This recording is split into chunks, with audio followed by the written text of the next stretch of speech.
ప్రియులారా, మన ప్రభు అయిన యేసు క్రీస్తు నామంలో మీకు శుభోదయం. ఆయనను గూర్చి అనుదిన ఆత్మీయ ఆహారం, జూన్ 23 సోమవారం.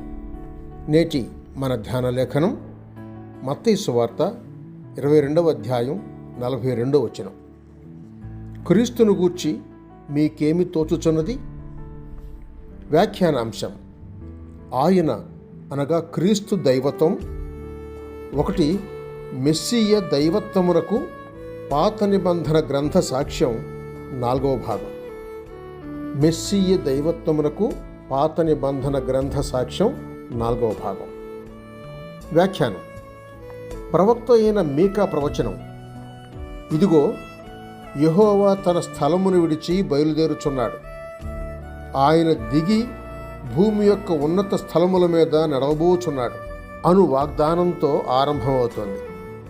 మెస్సీయ రెండవ రాకడను గూర్చిన సూచన ఇందులో ఉన్నప్పటికీ ఆయన మొదటి రాకడను గూర్చి ఈ విధంగా చెబుతున్నాడు: బేత్లెహేము ఎఫ్రాతా, యోదావారి కుటుంబములలో నీవు స్వల్ప గ్రామమైనను నా కొరకు ఇశ్రాయేలీయులను ఏలబోవాడు నీలో నుండి వచ్చను. పురాతన కాలం మొదలుకొని శాశ్వత కాలము ఆయన ప్రత్యక్షమగుచుండెను అని. మీకా 5:2. నిశ్చయంగా దేవుని అభిషిక్తుడు, ఇశ్రాయేలుకు వాగ్దానము చేయబడిన మెస్సియ దేవుని నిత్య కుమారుడు అని తెలియజేయబడి ఉంది. మెస్సియ దైవత్వాన్ని గూర్చి నిరూపించడానికి పాత నిబంధన గ్రంథంలో మరొక వాక్యం చూచినా చాలు. మలాకీ గ్రంథం 3వ అధ్యాయం 1వ వచనం చూద్దాం.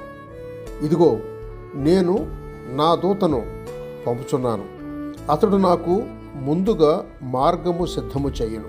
మీరు వెతుకుచున్న ప్రభువు అనగా మీరు కోరు నిబంధన దూత తన ఆలయమునకు హఠాత్తుగా వచ్చును.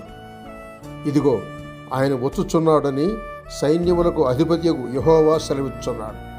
ఈ ప్రవచన వాక్యంలోని రెండవ దూత, నిబంధన దూత, వాగ్దానము చేయబడిన మెస్సియ. ఈ సత్యాన్ని బైబిల్ శ్రద్ధగా చదువువారెవరనూ కాదనరు. ఆయన సర్వాధికారి అయిన ప్రభువు అని తేటగా తెలియజేయబడి ఉంది. యెషయా గ్రంథం 51వ అధ్యాయం 22వ వచనంతో సరిపోల్చి చూడండి. మోషే తన పంచగ్రంథంలో సాక్ష్యమిచ్చినవాడు ఈయనే. ఆయన యెహోవా దూత. లోక 24:47. ఆయనే అవతారం వలన దైవత్వ ప్రతినిధి, కొత్త నిబంధనకు మధ్యవర్తి అయ్యాడు. హెబ్రీ 1వ అధ్యాయం 2వ వచనం, 8వ అధ్యాయం 6వ వచనం.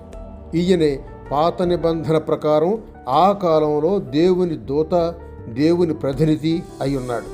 కాబట్టి పాత నిబంధన వాక్య వెలుగులో మేము తీర్మానించినదేమనగా, 1 పూర్వకాలములో ఆయా సమయములలో దేవుడు తన దూత ద్వారా, ప్రభువు దూత అనబడిన ఆయన ద్వారా మనుష్యులతో మాట్లాడాడు. ఆయన తానే యెహోవా, అబ్రహాము దేవుడు, ఇస్సాకు దేవుడు, యాకోబు దేవుడు. 2 పూర్వకాలమందే విమోచకుడు వాగ్దానము చేయబడి ఉన్నందున మెస్సియ అవతార కుమారుడుగా కన్యయందు ఉద్భవించినప్పటికీ ఆయన పురాతన కాలం మొదలుకొని శాశ్వత కాలం వరకు ఉన్నవాడు. ఆయనే బలవంతుడైన దేవుడు, నిత్యత్వమునకు తండ్రి, ఇమ్మానుయేలు అని ఆయనకు పేరు. 3 ఇంకను ఆయన వాగ్దానం చేయబడిన ఆయన నిబంధన దూత, అబ్రహాము, ఇస్సాకు, యాకోబులకు కనబడిన యెహోవా దూత. ఆయన వారి దేవుడు. ఈ సంగతులు ఇట్లుండగా, పేరు వలన, వాగ్దానం వలన మెస్సియ యెహోవా దేవుడే, నిత్యుడైన కుమారుడే గాని నరమాత్రుడైన నరుడు కాడు. ఈ సత్యము నిజముగా నిర్వివాదాంశం. ప్రవక్తల ద్వారా దేవుడు అనుగ్రహించిన వాగ్దానాల నెరవేర్పుగా రావలసిన ఆయన దేవుని కుమారుడును, పవిత్రత్వములోని రెండవ పురుషుడునై ఉన్నాడు. అందుకే ప్రవక్త అయిన ఇర్మియా అన్నాడు, యెహోవా సిక్కేను, మనకు నీతి అయిన యెహోవా అని. ఇర్మియా గ్రంథం 23వ అధ్యాయం 6వ వచనం చూడండి. సహోదరుడు ఎం. డేవిడ్సన్. శుభములతో వందనాలు.